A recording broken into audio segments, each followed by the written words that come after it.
So it's like you try something. It's like the definition of if not first, you like succeed, try again, Yeah. kind of thing. And then eventually you'll get better weapons. You can clear the rooms faster, and there'll be different abilities and stuff like that. And so, let's So say yeah. you do fail a run, you don't make it in time. What are the consequences of that? The first couple times, I mean, obviously, there's always that impending like time pressure Yeah. of like the enemy, so you only have a certain amount of time to do stuff. But the first couple times, it's just kind of like you go back to Sanctuary, you equip some upgrades, sell like the stuff that you got, maybe like make a new plan, maybe make a new build, make a new weapon or something, and then you just go back in. So it's really fast. Like, how far can you get? We're trying to push the player to see how fast basically they can complete. Because yeah, at the end of the day, You got you've got the the big big bad bad, the that's big gonna bad. get you. Yeah. Yeah, I did want to ask about that actually. Of course, throughout the whole game, it's going to be there. It's going to be, you're going to see, oh, I guess you're going to see it there. It's going to be constantly coming closer and closer and closer. I wanted to know sort of how you're visualizing that impending doom of the final boss. So what we were thinking is having like this almost like smoke approach the island. So if you saw from the first screenshot, it's like it's very moody, like the sanctuary anyway. But you sort of notice there's like almost, if you know like Guima from K-pop Demon Hunters, I too, that kind of vibe where it's like it's very like I don't know, eyes in the darkness, like eyes yeah, in shadows. And then we were gonna have it so that the main antagonist is like they step through the fog Okay. when it's time to fight them. yeah. So they'll have like a physical representation that you can actually fight. It's almost like Vecna and the Mind Flayer from Stranger Yeah. Things, something like that. Yeah, A bit like that. that's Yeah. great. Yeah. And in terms of, so obviously the final boss is going to be sort of coming to the sanctuary, I guess, right? It's going to be around the sanctuary, you know, Yeah. preparing. I wanted to know more about the sanctuary in general because we know it's a place for the player to upgrade abilities and buy items and stuff. But how are you making that sanctuary more of, I guess, you know, adding to the lore in general? Like, what are you making it so that the player sees that this is the last hope of humanity? How are you Yeah. adding So to in that? terms of like the design of the island, it's very it's like How to Train Your Dragon-esque, Yeah. I guess. So the island has NPCs with their own like stories and stuff, for which we've got like narrative for. So we're trying to make the island feel like alive. I mean, there's a very clear like outside and inside to the island. So there's like the dock area that you can see in the bottom, Yeah. and then inside the island there's like the main shop area where you'll be able to like buy the upgrades and talk to all the NPCs that have like taken shelter and stuff. Yeah, Yeah. And so all these NPCs, they have their own sort of, they I have guess, their names. stories, names, Yeah, yeah. dialogue. Yep. Are you planning on adding voices or is it just We are text? currently, yes. So yeah, we have started some of it, but yeah, it's not currently in the build Yeah. that you'll see today. That's fine. Yeah. In terms of these sort of people in the sanctuary, is it more like you go up, you talk to them, and each time you do a run, let's say they'll say something different, like depending on the story, or do they have their own sort of side quests, mate? I don't. We were kind of sense? thinking We of were having hoping it. so, yeah. Yeah. It depends how far we get Yeah. with it, but yeah, Yeah. that's the eventual idea. Okay. Yeah. that's Right fine. now they're not as a high priority because Yeah. it's meant to be so fast paced that you just keep Keep going. Yeah, going yeah, through yeah, the yeah. portals. But we do really want to have like that sort of side exploration thing to so that you can actually explore the sanctuary and that it's worth exploring. Yeah, and you Yeah. can, you know, get to know these characters and come to Yeah. want yeah. to save them from the final boss. Exactly. Instead of Yeah. like, it's fine. So what types of, I guess, shops and things can you buy from? I guess obviously you can upgrade your abilities and stuff, but Yeah, so there's three like main ones. There's like a gear shop, which is like your grapple ability and like how far you can grapple and stuff. There's weapons, so that's if you played games like Battlefield, I want to say like 2042, there's like the whole like upgrade slot thing. So you've got like a visual and then you can grab like different attachments and shove those on. So we'll have that, and I think I can't remember the third one. I blanked. Can't on it. remember. Sorry. There's something where you like go to sell the loot that you've got as well. So Okay, that would be yeah. that's the third one. is there like a currency in the game? I guess, yeah. Sort of. At the moment, it's just kind of like items that you sell, but it's- in lore there is something. It's like a scrap island, kind of like Yeah, that it's was the like a idea for it. post-apocalyptic frostpunk world. Okay. So a lot of the currency is just kind of based off like trading. So you go through the portals and collect like crystals as loot, and if they're a high enough rarity, then you can sell them and get higher like loot. Yeah. Yeah. That's cool. Yeah. Yeah. And so let's move on to sort of the art style of the game. You mentioned, I saw that you mentioned about how it's sort of akin to like Arcane, for the Netflix Arcane, and that sort of painterly style of visuals. Have you kept with that since the concept? Has it stayed that way? And we've tried to keep that quite present. So we've started working on the materials now. It's still just like a first pass, but we've been experimenting with like how we were gonna do it. But most recently, like we've settled on a sort of semi-stylized, semi-realistic sort of thing. So very similar to Arcane, because like some things in it are very almost realistic. But yeah, we've got some more of our materials here. So we've got these tarps with like, it's almost got like cartoonish like stitching on it. And then we've got a bunch of our block art assets. And then we've got a rock that I worked on most recently that you can see spread around the whole island right now. That's what the island is made of, at the moment. But this kind of stuff, I think we're definitely gonna stick to that art direction. Yeah, because I think it's like it looks really cool. It's a really good art style. Sorry. It's fine. New teams. And so, obviously, it's been how many months now since you started? 3-4 months now. 4.5. Yeah, I think. We started a bit later than other teams, so we were doing we kind of pivoted from our original game, which was called Cigarette Assassin, to basically make something new because we were like, cool, but yeah, why not? Sort of thing. Yeah. Make something up with a lot more depth and How's it been now that you've been together for 4 months now? How's the team looking? Is it become easier to work together, sort of as a cohesive? I think so. We all get along really well as I think it's going good. Because obviously there's different roles, different, everyone has to work together on different things that has to come together to one project. And I want to talk about that as well in sort of, there's multiple artists working on this, right? And you want it to be the same style. You want it to be seen as if one person has done it, but there's multiple people doing it. How are you sort of, not training, but how are you, getting people to sort of get used to that same style? I think because the Arcane inspiration is so strong, a lot of people have like a very strong image of that in their brain. But also it's like, I'm an environment artist and there's only one other environment artist in our team, Finn. Okay. So we've been working very closely on like trying to get the right aesthetic and like materials and stuff ready.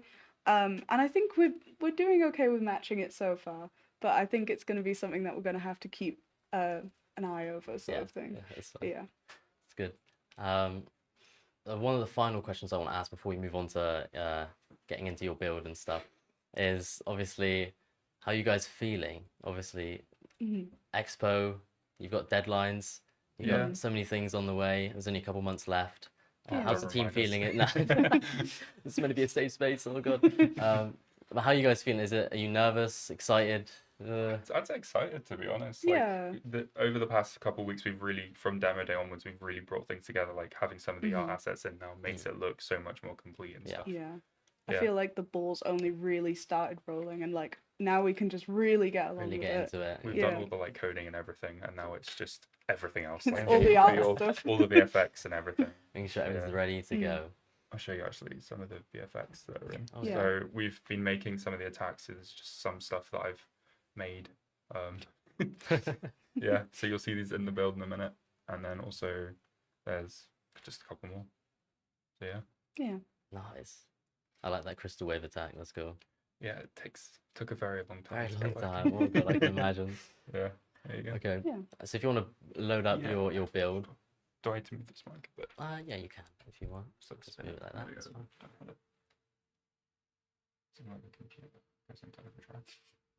Sorry. Do you want to exit the PowerPoint just to make sure it's make sure it doesn't crash? Yeah. Oh no. Also, you can mute Teams if you want. No, it's fine. I'll leave it open. It's fine. Okay. So, I wonder if the audio will be picked up on. I'm going to turn it down a bit because it's quite loud. So this is our game.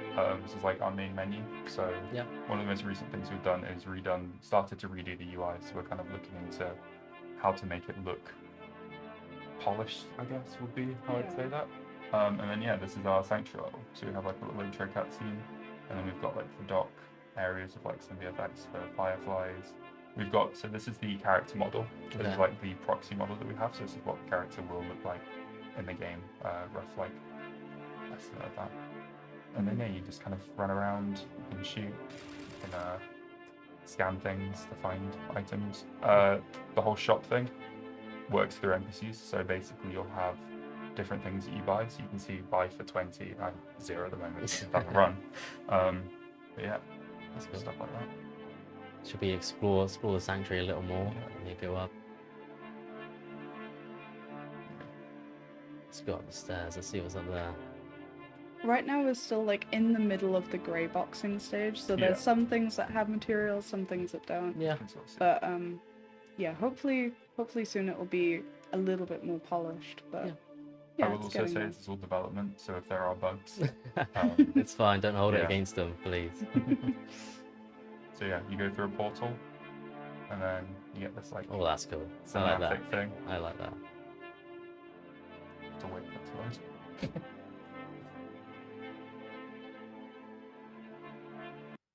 And then yeah, you're in a run.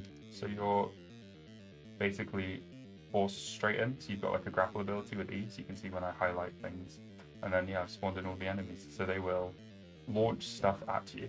So this is just one of the attacks. This is a projectile-based attack. Okay. So you see if it hits me, my health goes down a bit.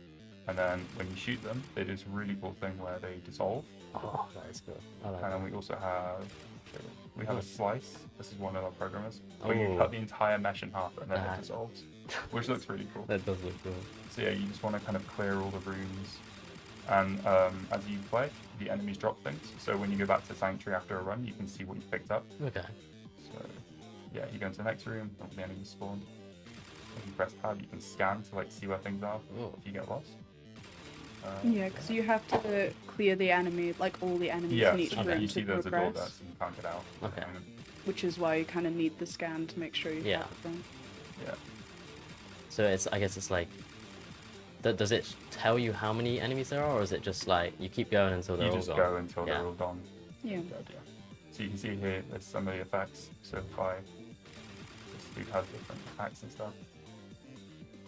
We didn't end up showing the enemy designs, but we've got about, Yeah. is it about 5 different enemy designs quite a that I've few. concepted? So yeah, Oh. you Yeah. can see it's like damage orbs. We do stuff, and there's a laser, for example, that also damages you. It's a bit chaotic at the moment. Yeah. Mm. It almost reminds me of like a bullet hell game, almost like Returnal. I don't know if you noticed the Returnal. Yeah, sort of. Yeah. It's like how much can you kill in Yeah. the time frame, I guess. And so when the time runs out, When the time runs out. Yeah. you go back to the sanctuary. You do. Everything, Yeah, you get the items. everything that you've got. You Stays keep with you. everything that you've gotten from the run, but you Okay. have to then go back. So See if I can kill myself. Oh no. Whoa. But yeah, you can see how they have like ranges and stuff. Yeah. For the enemies. I'm guessing you'll have to switch your strategy maybe sometimes. Yeah, If- so there's different guns. There's like shotguns. So if I went back to Sanctuary, I'd be able to equip a shotgun, and then it would have like a different fire spread. So you see it just firing once, it would Yeah. fire like an actual shotgun. And there's upgrades and stuff for like the headshot damage, and there's area of effects of the gun and stuff like that. So yeah, that is our game. I'll wait until it finishes. So when you complete a run, let's say it's 3 minutes, you've beat all the enemies. I'm guessing you go through the door at the end. Or is it So just- how it's meant to work is there's like an amulet on your hand, and that like takes you back. Okay. So with the character design, it was in the concept stuff actually. But the moment just teleports you back. But you'll see now that if I go to the shop, we'll have items. Very quickly go to the shop. Yeah. So you'll see it Oh, in that's- upgrades. I can now buy things Ah. from him. For goodness sakes. It's wrong shop. It's Jeff is the shop. Jeff. Yeah. Yeah, Jeff. So you'll see I now have items in my inventory, and then you can sell them, and when you sell them you get funds, and then you can buy various upgrades and stuff like that, Okay. and that's apply them cool. to the gun. Nice. That sounds great. Yeah. That looks good. Do you want to? We spoke about the enemy designs, but obviously we didn't go through them. Do you want to go through them now? Yeah, maybe. can do. Yeah, Yeah, if we have sure. time. Just Just looking at that. Because there's also the watch design and the Yes, stuff as well. that would be good to show. There you go. Yeah. So Yeah, so these are the concept designs that we have so far. So we do have a model ready of this, but it's very primitive and it hasn't been added to any of the enemies yet. But we're going for very like sharp crystal inspired enemies. So it's meant to be like you're going into their world. Okay. Yeah. Yeah. We also have this is our main character. Yeah. And then so this is what you use to go back to the sanctuary. Okay. Yeah. So is there a law reason for this? Is this like It's kind of like the get out yeah, for it. Yeah. you're an inventor, so you've invented these various items and things to help you. Yeah, so you've invented a way to get yourself out of a like sticky situation. Yeah, So okay. technically, if you die, you don't really die. die. You just quickly teleport out. And you keep all your stuff and Yeah. that's fun. Yeah, Yeah. that's good. Yeah. Do you want to go a little bit into the story, seeing as you have some time left, like in Sure. terms of the lore, the story for people that don't know, sort of how this all came to be, and how this Yeah. giant ass boss, I don't know if I'm allowed to say ass actually, this giant boss is on the way to get you, to get the last hope of humanity, how this all Yeah. happened. So it's set in a post-apocalyptic, like frostpunk world. The main character is called Rhea. She is an inventor. She is trying to find a way to like. She has a bunch of people on the Sanctuary Island. Those are the NPCs that you meet. And they're essentially running out of food. The world is barren. It's like, it's very grey because there's like nothing can really grow. They're running out of food. Essentially, it's like very dire, like end of humanity kind of situation. Yeah. So because she's an inventor, she decides to try and take it upon herself to find a solution. So she makes the portals to the crystal world, and she also makes the compass to bring her back. And she goes to these worlds to collect resources so that they can help humanity survive. Okay. Yeah. The kind of context of the boss is a little bit unknown. We're kind of keeping it a bit like maybe the player finds out a little bit, Yeah. but a lot of like why the world is apocalyptic and stuff like that we're kind of keeping open-ended. But yeah. Do you want to add anything? Yeah. Not really. That pretty much covers it, to be honest. I mean, yeah, the boss is the reason why you're stuck on this island. So you're basically trying to escape like to a new world or build enough like power up so you can fight off the boss to save humanity. It's like the last vestige like of humanity, I guess. Okay. Yeah. That sounds good. Thank you guys for Thank you very being here much. with me Thank today. you. Hope you had a good time. Yeah. I'm going to ask one more question before I go. This is going to be the question I ask at the end of each one. Mhm. Let's say you walk into a Tesco or a Sainsbury's Okay. or an Asda and you go to the meal deal aisle. What is your meal deal of choice? I'm a vegetarian, so my options are pretty boring. Mine's like chicken and stuffing sandwich, quavers, and like iron bread. You know what? Yeah. That That's sounds pretty good. good. What about you? I know you know it's maybe limited, but there's still a choice. I'm going like Tasco. Okay. The sushi, some quavers, Some quavers. and then like a Lucozade or something. Nice. Thank you guys for that. Thank you guys. We'll be taking a little break and then we'll see you with the next group. Thank you.